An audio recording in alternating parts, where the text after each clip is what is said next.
My name is Katerina Gregos, and I'm sitting here in front of the Belgian Pavilion, of which I'm the curator.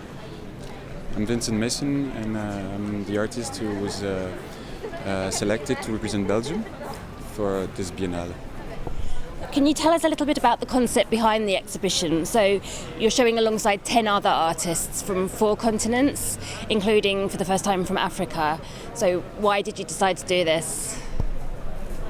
Well, basically, I started researching a story that connects a radical revolutionary story and a movement from the Situationist International with the story of colonialism through the presence of Congolese people within the movement, which is a fact that is barely known.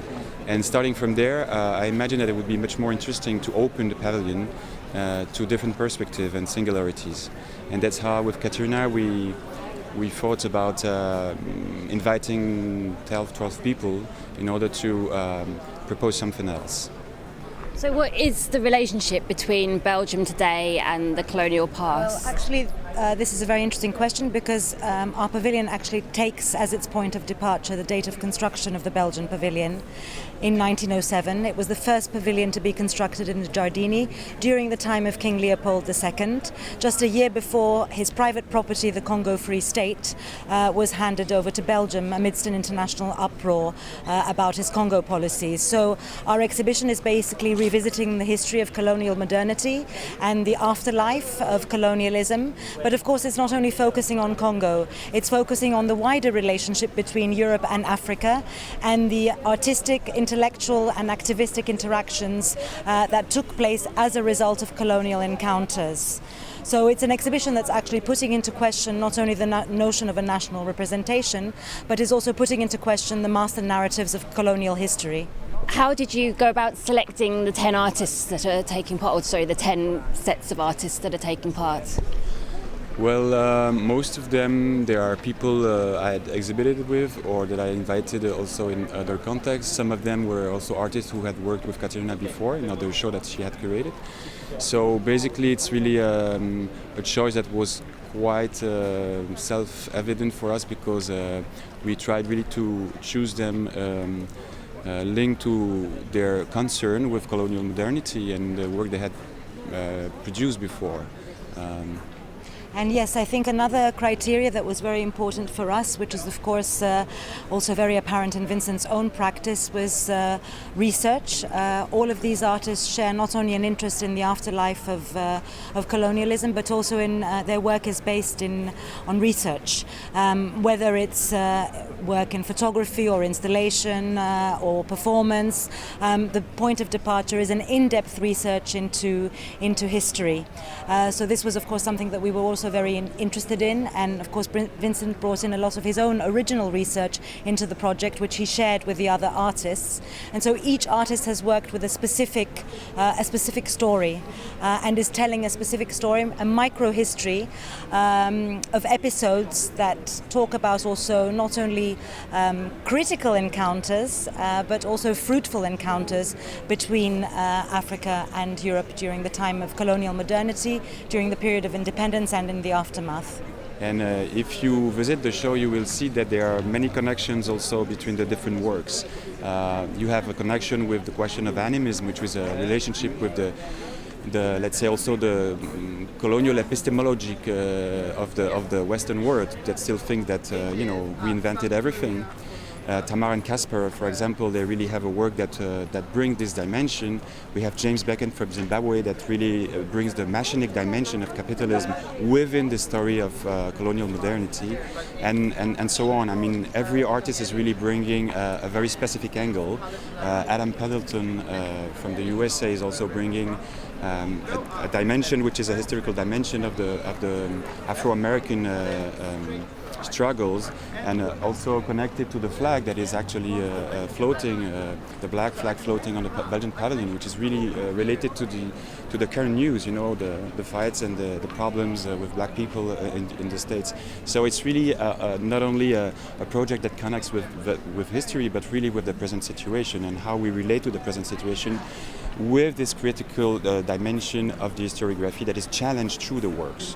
In fact, I think it's really important to mention that we put into question the phrase post-colonialism, which we find is very problematic because the word post implies that colonialism is a closed chapter, and in fact it's not. Colonialism continues in Africa and in the global south, but it's just that the actors have changed. So, in fact, all of the artists make reference to history, actually reinscribing what has been absent into the present, and also reminding us that amnesia is a very, very dangerous thing.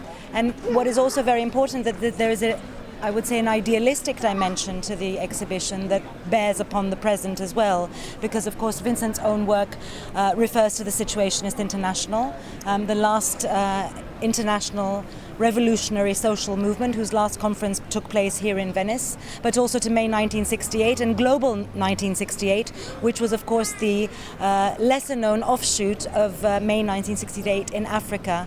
And we're reminded of all these emancipatory moments of civil rights, of African liberation, in order to reflect on the importance of these in the present moment of crisis and impasse. Where does the title come from, Personne et les Autres?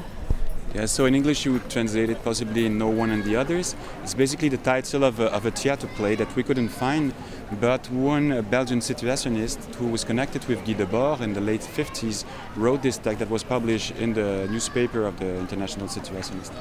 It was a project of possibly creating a situationist theater that would make no difference between actors and spectators.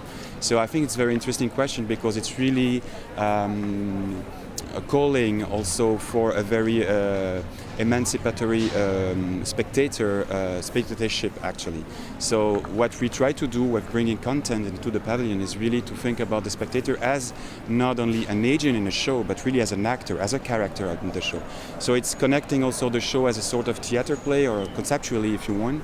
So that's really the idea, but of course there is a very strong poetic dimension in the title and also a very political dimension, because it's really bringing the question of alterity and the production of the image of the other, which is a very big problem, still remains a very big problem in the Western world, that we created these kinds of pattern like primitivism, for example, in order to put some distance between us and the other.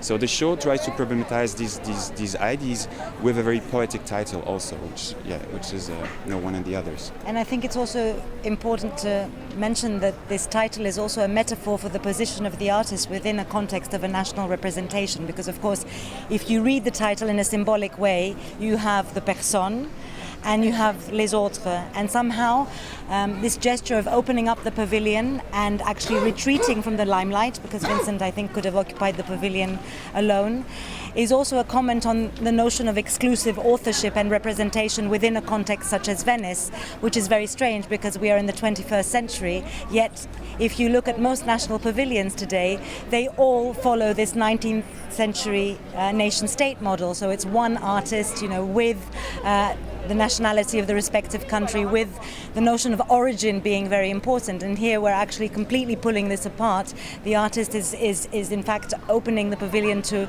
a collective work, to a collaborative work, to a kind of sharing also of knowledges and of what Vincent calls collective intelligences, and also dissolving into the crowd in a way, the group, les Autres. So of course it's a very complex title that can be read in many, many different ways.